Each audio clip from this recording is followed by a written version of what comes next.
Oh, Stephen A. Smith, there are going to be more billboards in more cities begging for LeBron James' help, to be sure. We have seen a lot of great from this guy. Go ahead and stack this one up for me. How does it compare to what you've seen in the past? It's up there. It's Game 7, but it's a first-round series. It's the first time that he's ever been threatened to being knocked out in the first round in 13 tries. This is a Game 7, that's true, but in the same breath, it's the first round.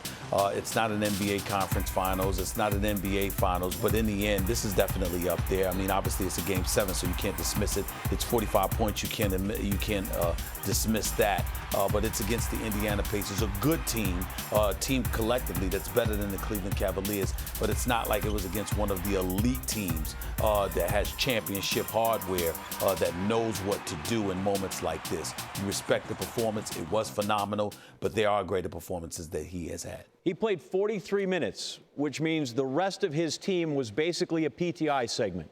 They gave us 5 good minutes. And yet they don't finish without the start of that fourth quarter there. Your thoughts on the rest of the squad in this Game 7. In this particular game, they deserve a lot more credit than you're giving them. I mean, usually they've been a no-show. We all recognize that. Kevin Love has not been playing healthy. He's been playing hurt. We understand that. But he came up with 4 big-time three-pointers on Sunday afternoon. Let's give him credit for that. Tristan Thompson was getting no play whatsoever. A matter of fact, it was so awful for him. People weren't even calling him by his last name any longer. They were calling him Tristan Kardashian, for crying out loud. He contributed 15 points. He had 10 rebounds.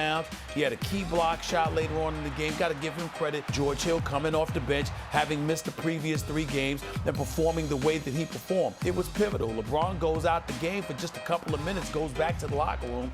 They're up 2. He comes back into the game a few minutes later. They're up 9. All of those so-called role players definitely showed up and played their role, and they deserve a lot of credit for it. Stephen A. Smith, James says he's tired. You can't be. Hold tight. We'll be back with you in a few minutes. Thanks.